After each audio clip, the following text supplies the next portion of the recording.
Hello and welcome to the sixth part of my lecture series, COVID-19, Dodgy Science, Woeful Ethics. Disease containment is presented to us not merely as a scientific imperative, but also as a moral one. The reasoning goes that if we do not contain the disease, then not only will it spread to make more people sick, but those who are poor and countries that are poor will have more among them falling ill owing to population density, and more of those ill people will die owing to their own general poverty-related ill health and the lack of hospital infrastructure to treat them. This is well meant, and public health experts and community advocates for poor and marginalized groups repeatedly make this point. In India and Brazil, right from the start, it has been anticipated that people in slums and favelas would be the hardest hit by COVID-19. But that is not quite how things turned out. Jair Bolsonaro, the president of Brazil, who has resisted lockdown on principle, was widely criticized for not caring for the favelas, which it was said would surely see the worst of a COVID outbreak. But what we need to understand about Brazil is that contrary to the popular belief that it had no lockdown, in fact, state governors did impose lockdown. Bolsonaro was critical of these measures, but as president, he did not have the power to stop them. 25 of his 27 state governors went against his preferred course of less stringent measures and began imposing containment measures, including calls for people to stay at home, restrictions on public gatherings, and the closure of schools from around March the 17th. This is a week before India's lockdown. By March the 24th, non-essential businesses and quarantine were imposed in the cities of Rio de Janeiro and Sao Paulo, among other places in Brazil. But despite 2 months of lockdown, cases in Brazil had grown from around 2,000 on March the 23rd to over 1 lakh, that's over 100,000, by early May, with Sao Paulo accounting for about 30% of the total cases and Rio de Janeiro for about 11%. But the interesting thing is that hardly any of this came from the favelas. The city of Rio de Janeiro is said to have 1,000 favelas, in which about a quarter of the city's population is said to be living. But the outbreak in Rio started in the richest and most exclusive parts of the city. A month after lockdown, the favela outbreak was still talked of as something that would happen in the future. By early June, although cases nationwide in Brazil had crossed 7 lakh, that's 700,000, and reached over 36,000 cases and 4,500 deaths in Rio de Janeiro city, the COVID outbreak in Rio's favelas, even assuming significant underreporting, was relatively low. Voz da Comunidade, a well-known favela advocacy group which is tabulating COVID data for favelas, reported a total of about 1,600 cases and about 370 deaths from 15 of the city's main favelas in early June. A month later, in early July, according to Voz da Comunidade, the cases had grown by less than 1,000 to about 2,300, and the deaths by about 100 to about 460 deaths in these favelas. On the other hand, the city's overall case count had grown to over 1 lakh cases, over 100,000. In early July, when cases had doubled over the previous month in Brazil overall, news reports from Sao Paulo still said that favela residents had been spared any major outbreak so far. The favela numbers may well explode in the future, but it is worth looking into why they have not yet done so, despite the congested living conditions, which, according to research, results in people spending 50% more time per day in contact with others than those living in richer areas. I don't know how good this research about 50% more time, but what I am noticing, if you remember yesterday, we saw research which said that the elderly in lower income settings have much more contact and much more intergenerational mingling than as you go up the income ladder in countries. And now we're saying that people who live in favelas spend more time with each other. So what I'm hearing, I'm assuming that any of this research is valid, is that people who are in lower, the poorer you get, the more friends you have, and the happier you are. And I mean, this is something that we need to keep in mind instead of only looking at countries like mine as charity cases. A similar story is heard from slums in other parts of the world. Bangladesh's Rajbari district, that houses the Daulatia slum, which is also one of the world's biggest brothels, had by early July only about 450 cases, as against national figures of over 1.5 lakh cases, that's 150,000. India is said to have 2,613 towns and cities with slums and unauthorized colonies. Unauthorized colonies are congested ghettos. And they are said, according to the 2011 census, to house over 6.5 crore people. That's 65 million people.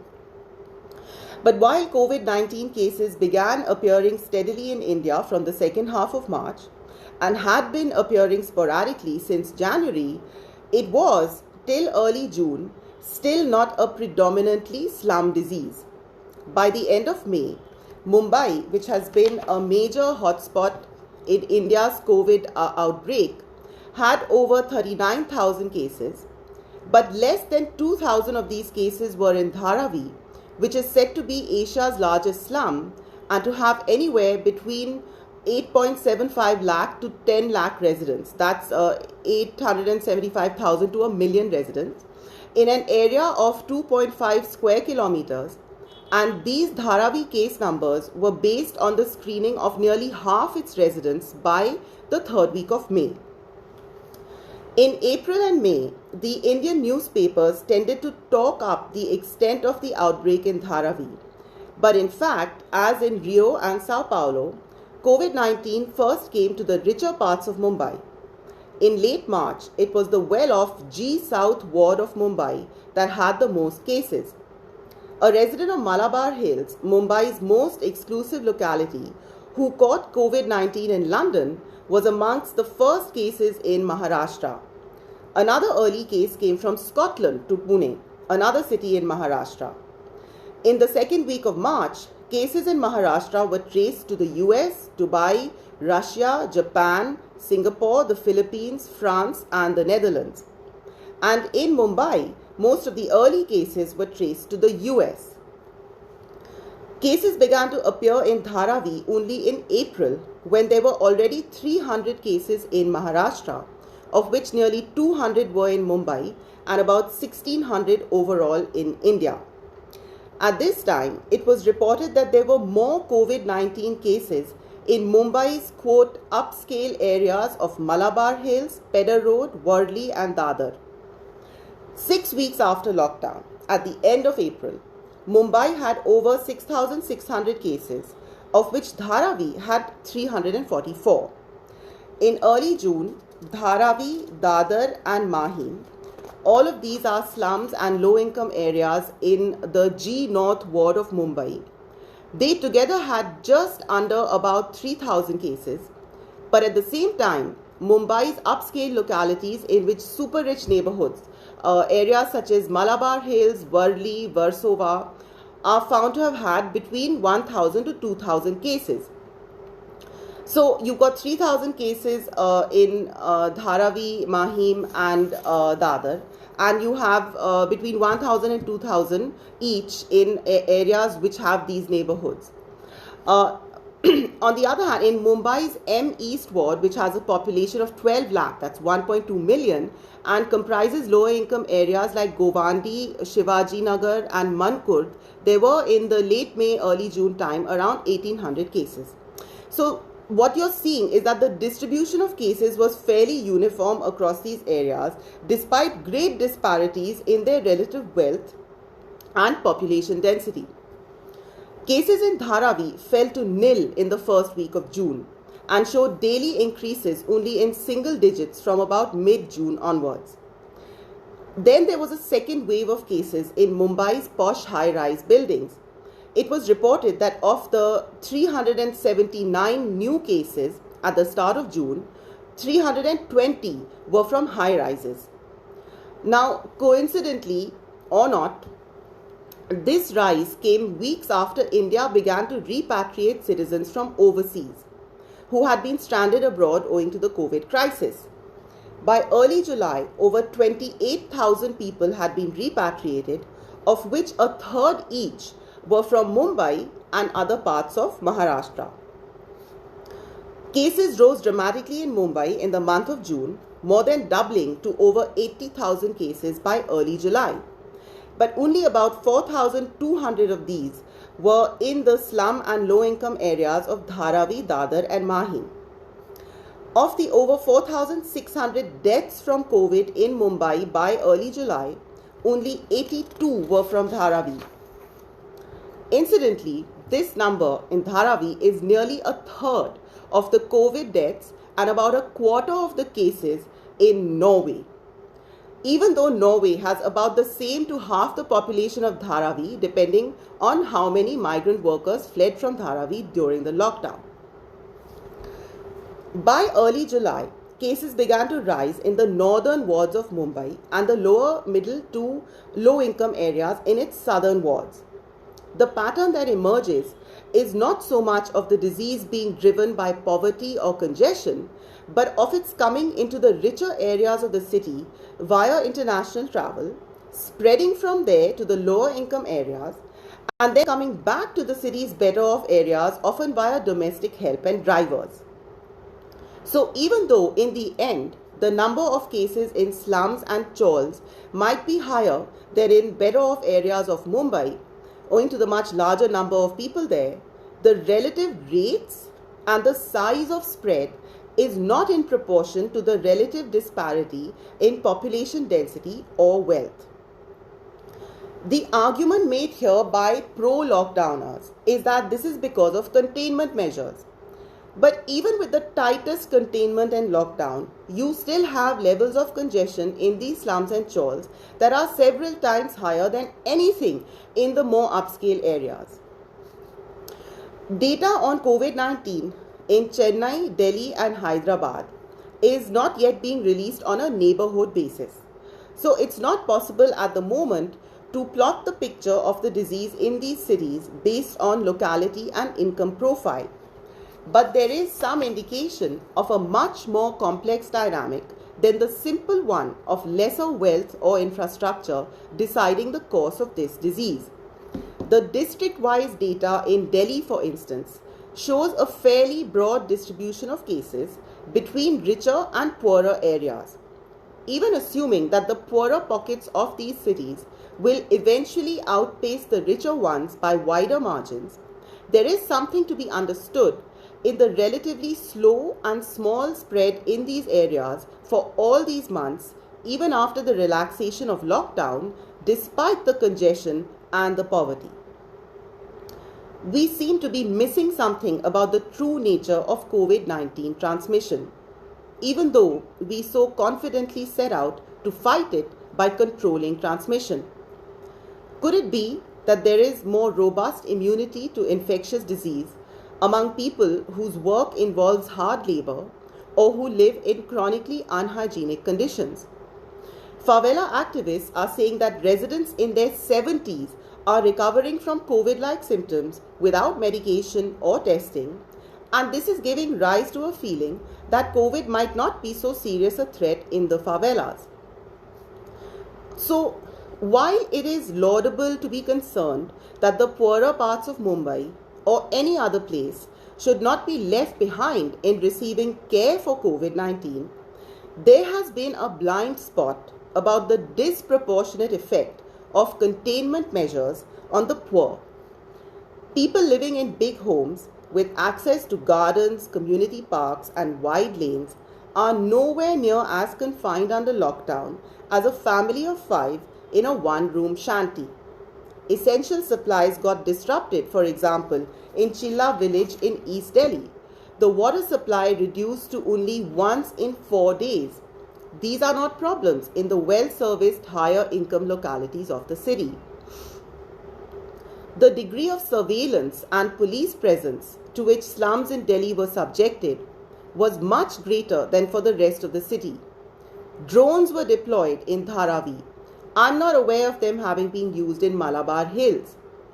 The official policy of the Mumbai municipal authorities is to seal entire slums and place police on guard when cases are found there. But in the city's better off areas, containment is limited to individual buildings or even to single floors within a building, and it is left to the building society to self-police for containment. Now, of course, these building societies went completely nuts.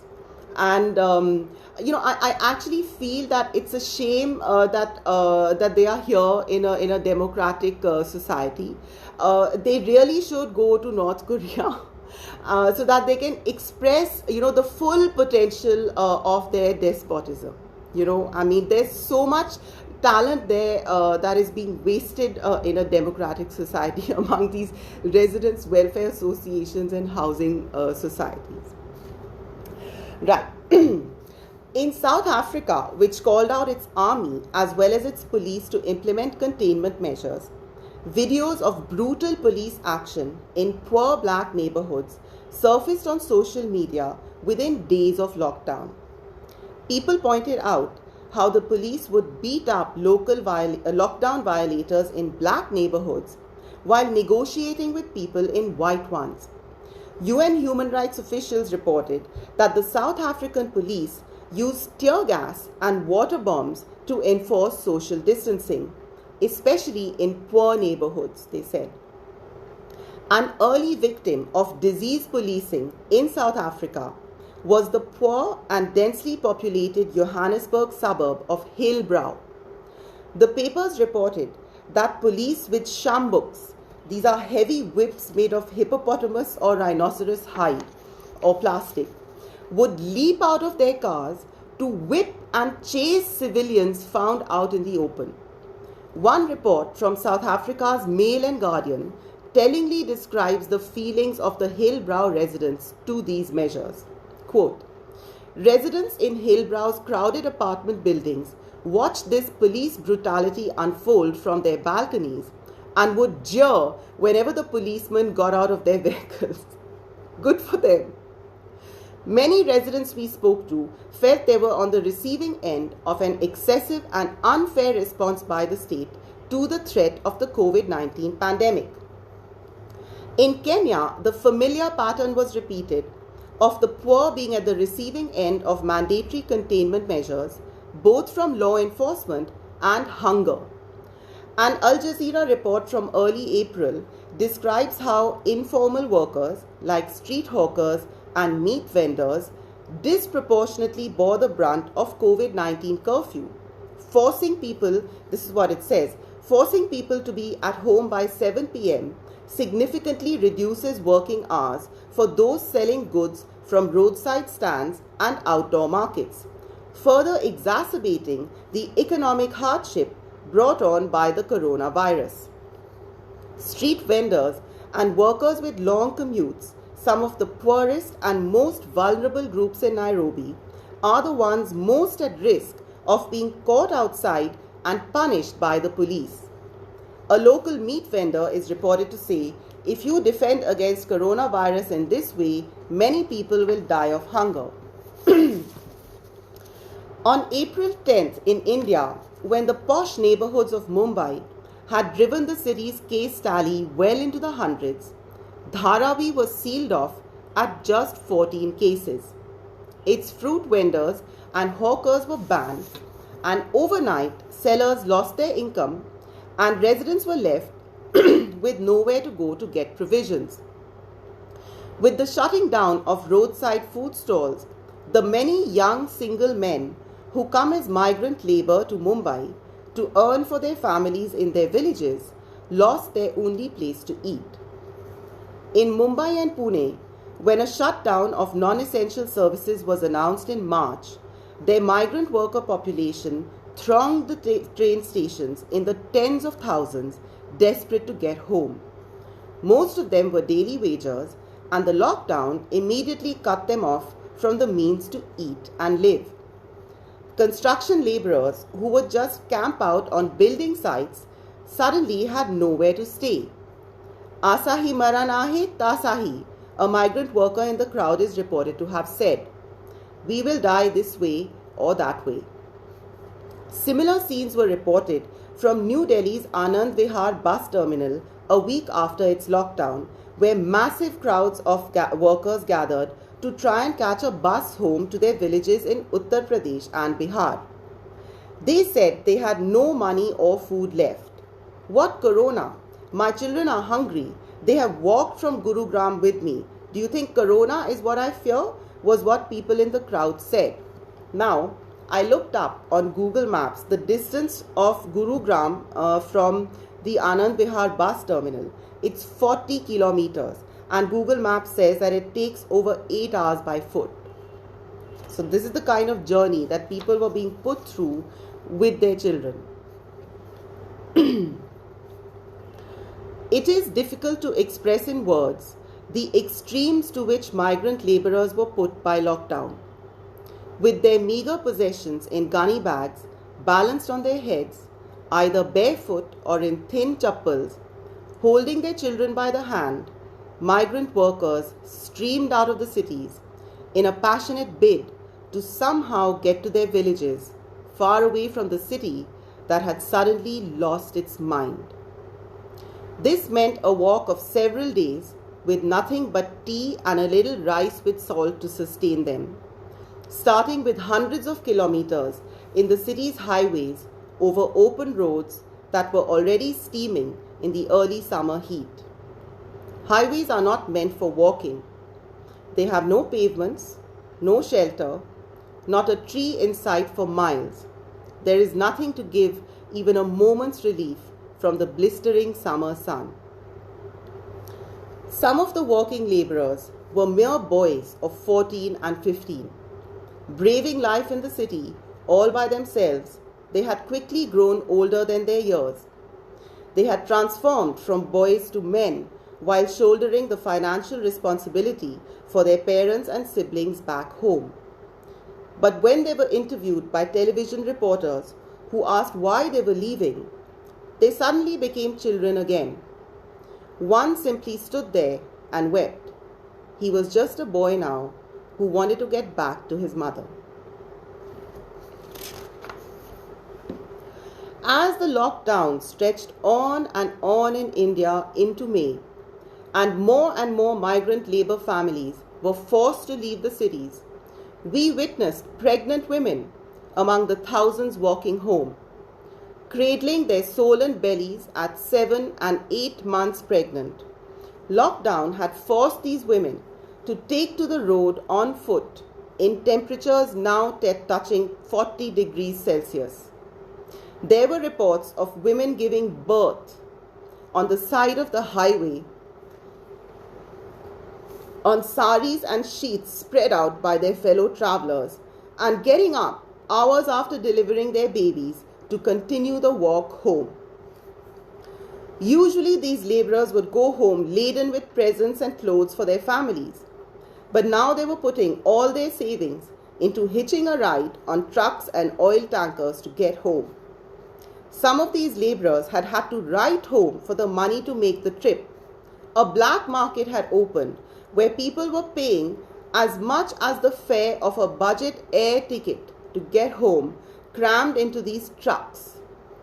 Some set off for home on cycles bought at several times the market price. This was how loss upon loss of every kind was piled on their heads by the lockdown. As it grew hotter, the walking laborers began to collapse on the roadside from heat stroke. Others, including children, died of hunger and exhaustion on the way. It is completely wrong to see this as a straightforward matter of better managing the lockdown. While migrant labor was jamming the trains and bus stations to get a ride home, the editorial pages of newspapers in India were jammed with expert opinion on how lockdown could have been better managed. Certainly, India's lockdown, announced with no prior notice and no arrangement for the supply of essential goods and services, was probably the most reckless and ill-planned in the world. Absolutely no one had anticipated the migrant labor crisis. But it is flying in the face of reality to assume that living for weeks and months on rice and dal in a government-sponsored camp, even if these had been provided for, was a practical or realistic or humane option for these migrant workers. "What am I here for if I cannot earn?" was the common refrain. People hid in milk tankers to get away. Stopping work did not simply leave these people without means. It took away the reason for their presence in the city, away from their beloved families and native soil. Lockdown was much more than an economic disruption for them. It shattered the very reason for their enduring the squalor and deprivation of their lives in the city. Even when the government made provisions, people were not able to access them. Walking home on the Noida-Agra Expressway, daily wagers said that they had to leave as their employers had told them that they would not be paid until the lockdown was over. They said they had no ration cards, and so they would not have been able to avail of government rations if they had stayed on in the city. You heard a similar thing in Brazil. In Brazil, favela activists also spoke about how residents were unable to avail of government stipends as they did not have the required identity documents. There were slum dwellers from all over India who reported that government rations never found their way to them. This is not a problem of lockdown management.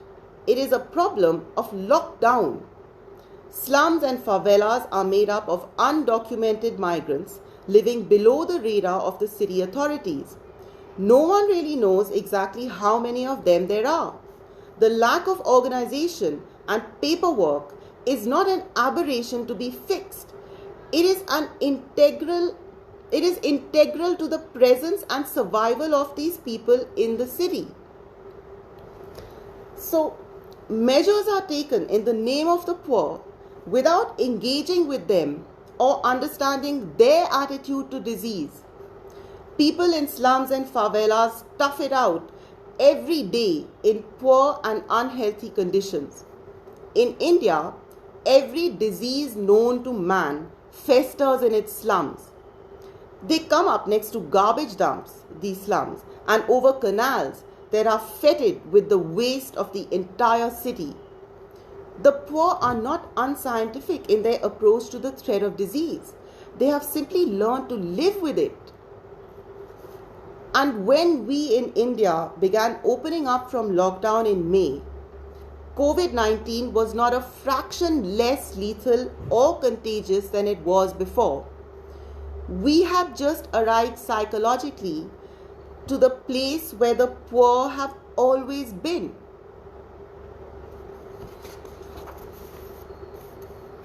Actually, it's the place where anyone in India has been. We just forgot. We suddenly thought that we were in Iceland or something where there's no disease.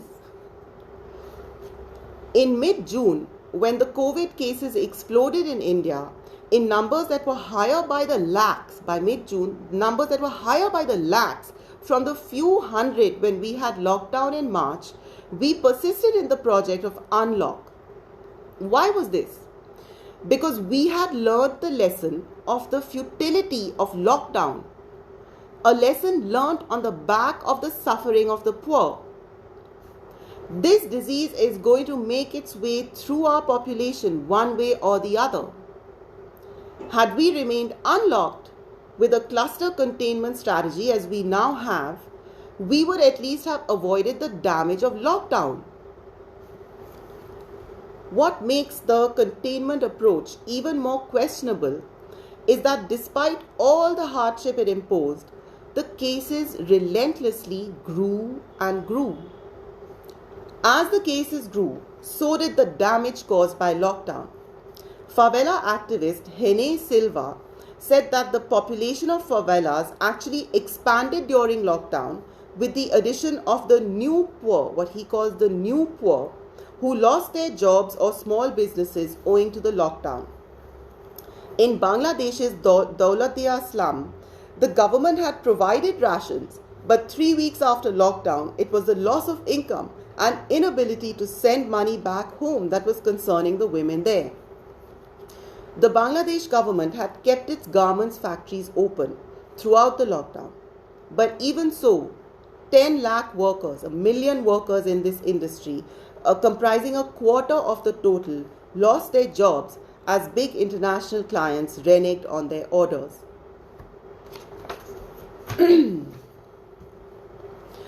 In June, about 2.5 months after social distancing, some young favela dwellers in Rio seem to have been keen to get back to life again. There were reports of so-called funk dances, funk balls, being held and of establishments reopening. Conscientious community activists like Hene Silva zealously went around telling people not to have their dances, warning that such events would be bad for everyone. You can't help feeling sorry for the young favela dwellers with itchy feet after weeks of lockdown that seem not to have stopped the rise of COVID-19 anyway. And it seems a bit unfair for them to have to remain under an endless ban from socializing, considering that COVID-19 spread among the rich folk of Rio as they met in their exclusive clubs. Pakistan's Prime Minister Imran Khan was severely criticized for allowing people to attend prayers in the mosque during Ramzan. This was seen as irresponsible or somehow pandering to the religious orthodox in Pakistan. But he said, very humanely, that he could not bring himself to arrest people for wanting to go to the mosque to pray. And shouldn't we respect the fact that they went of their own volition and took precautions? There is something more than a little patronizing in saying that people who choose to go ahead with praying or partying don't know better and need to be guided by their betters in the community.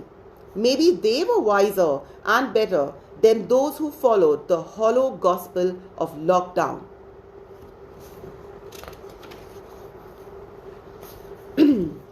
As in the case of the funk dances of Brazil's favelas, authorities in South Africa found it hard to stop people in the poor and significantly black townships from socializing.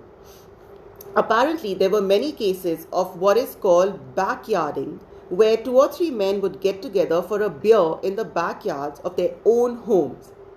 Surely this poses a minimal public health threat, especially to better off South Africans drinking beer in the privacy of their villas. But public health enforcement as party pooper took its ugliest turn here, with people actually being killed by the police for backyarding. South Africa's police minister, Bheki Cele, had reportedly given orders not to be nice to people suspecting of breaking lockdown. In Alexandra, soldiers stormed a man's house after claiming to have spotted him having a beer with a friend in his backyard. They beat him up so badly that he died 3 hours later. In another poor black locality called Vosloorus, a man was shot dead by the police when chased into the veranda of his own home from a neighbor's house where the police claimed that beer was being sold. Children of his household aged 5, 6 and 11 years were injured in the shootout. In France, the enforcement of lockdown exacerbated tensions with the police in the low-income districts surrounding Paris. These districts have large numbers of residents of African origin. A few days into lockdown, videos came out on social media of heavy-handed police arrests of people out in the open in these areas. The public commented that the same harsh approach would not have been taken in the better off areas of Paris. Things deteriorated to the point where there was rioting in many of these localities. The police claimed that the encounters in these areas were owing to trouble with drug gangs whose activities were being interrupted by lockdown. The French Interior Minister dug in, saying that the rioters could not deter the enforcement of lockdown. It looked very much like a case of the authorities using lockdown to settle old scores.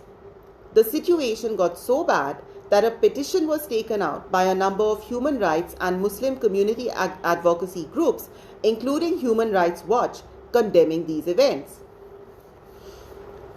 In the US, African Americans were found to be faring much worse in the COVID-19 outbreak than white Americans. They were showing higher rates of mortality and in some cases also of infection. The state of Louisiana, which has a large black population that outnumbers whites in some cities, was an early COVID-19 hotspot in the US. Many black activists and community voices were critical of the authorities for failing the black community in the COVID crisis. They said that owing to poverty and marginalization, blacks in general had poorer health and lesser access to good medical services, and this was the reason COVID-19 disproportionately hurt their community.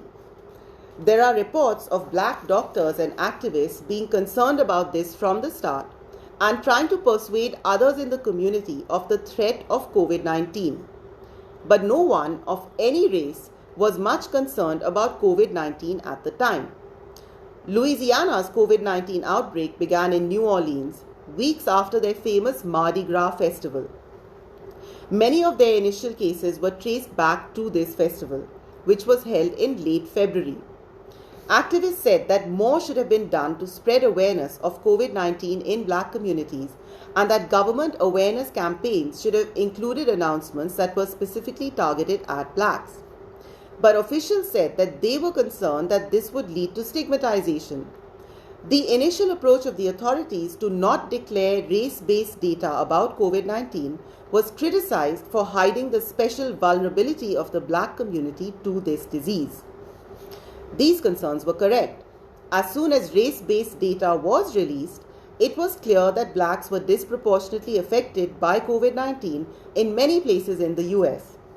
But we have to pause here to see the full implication of this line of argument, which essentially follows the WHO-led public health thinking behind lockdown, which is that the poor and marginalized are especially vulnerable to disease, as well as short on resources for treatment, and so containment measures are necessary above all to protect them.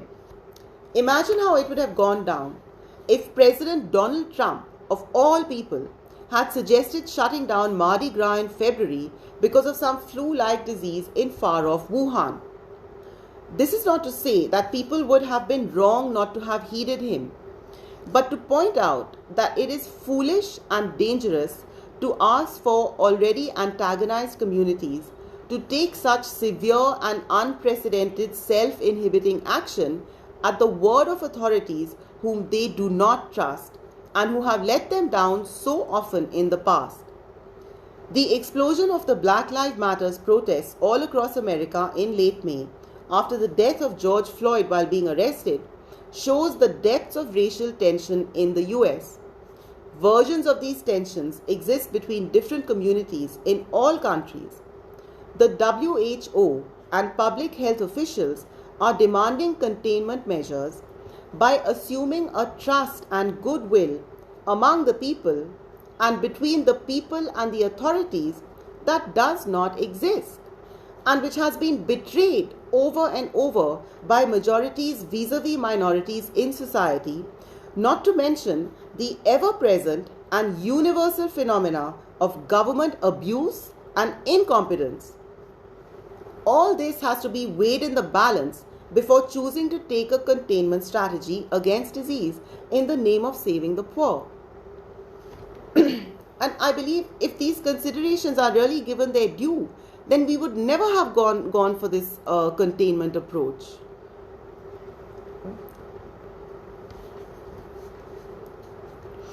An Indian Express report from the slums of Dharavi in late May has the reporter accompanying social workers known as Asha workers on a hunt for a family that has been snitched on by a neighbor for breaching quarantine. The Public Health Administration is using Asha workers who know the labyrinthine gullies of Dharavi to hunt the family down. Now, all the slums and ghettos of India are built around a maze of narrow gullies. Ordinarily, they form an almost invulnerable shield over their residents against even the most powerful of their counterparts in the city. Anyone can hide for months without being found in our gullies, residents will tell you proudly. In normal times, they would be right. But COVID-19 has left the poor with nowhere to hide. In Delhi, in late June, when the central government tried to impose mandatory institutional quarantine on everyone coming in contact with COVID positives, the decision was overturned in 24 hours by the Supreme Court. This is what happens when it applies to everyone. Compare that with the fate of the family in Dharavi. In the reporter's own words, the family insists it's mistaken identity, nobody is sick. Eventually, it emerges that the neighbors had complained against the family for not completing quarantine after a contact was found positive. Tempers run high briefly as the young man of the family emerges at the doorway and threatens to assault the neighbor who complained. ANM Vibha Kulkarni, that's the female health worker, says this is common and the team deals with the reluctant family with good humor and tact. Put them all inside for 2 weeks, a neighbor shouts.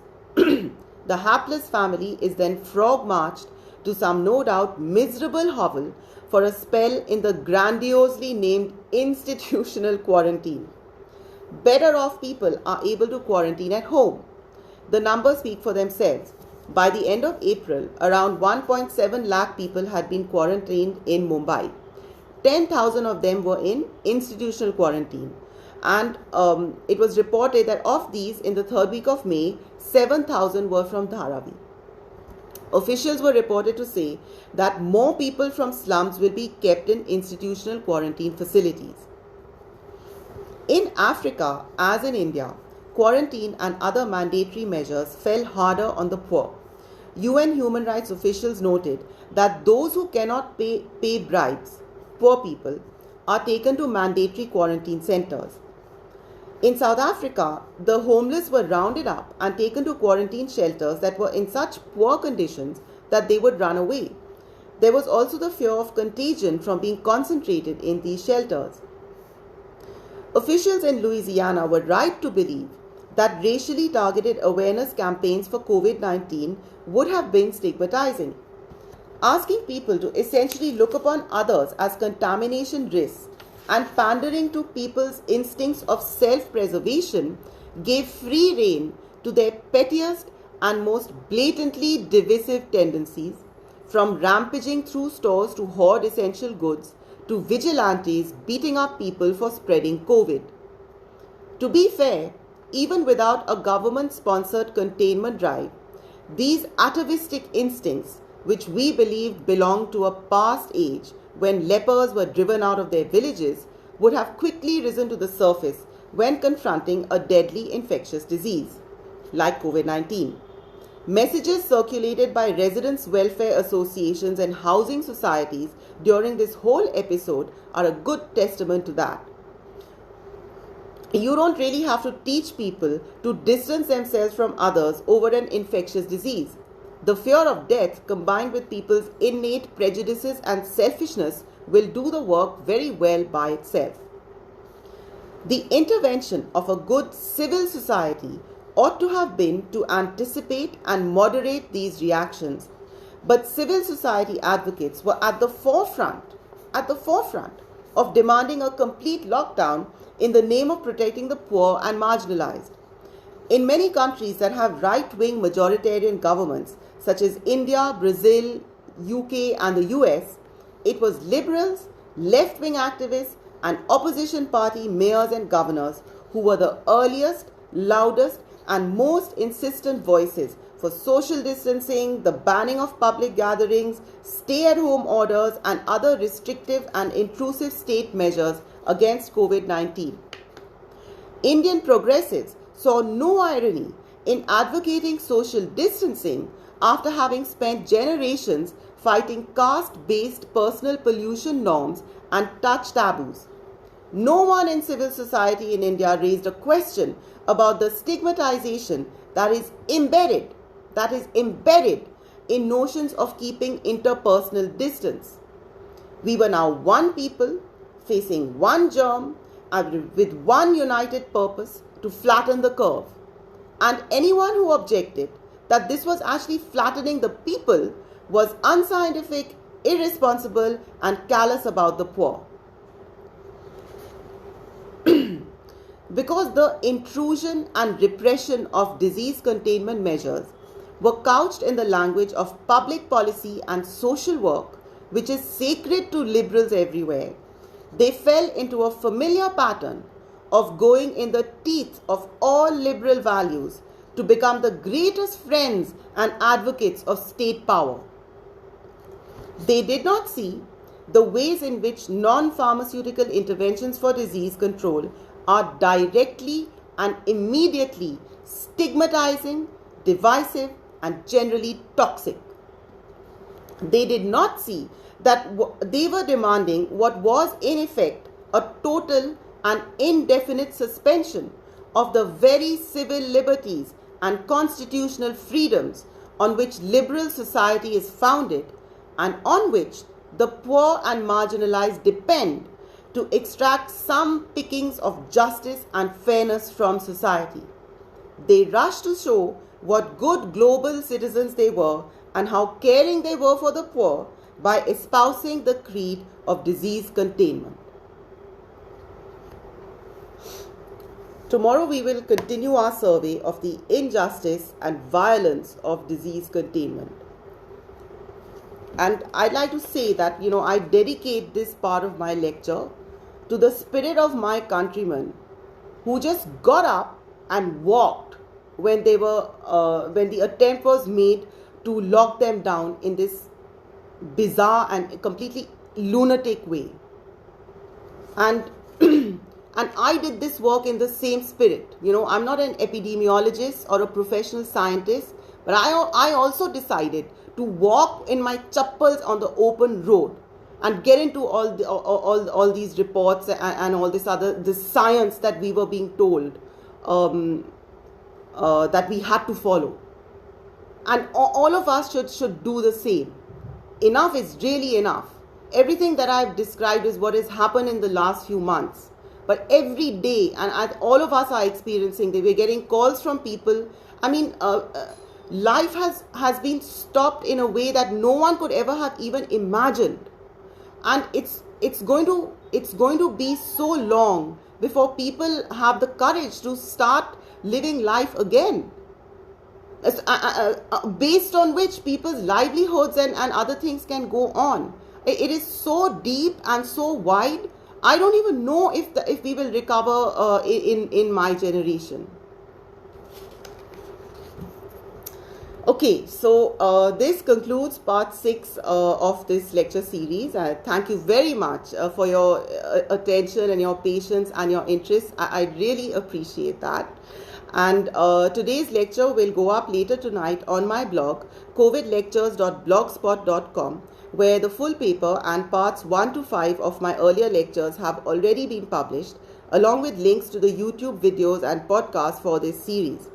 See you tomorrow, 7 p.m. India time, 2:30 p.m. London time, 9:30 a.m. New York time on Facebook Live for another round of the COVID lecture series, Dodgy Science, Woeful Ethics. Thank you.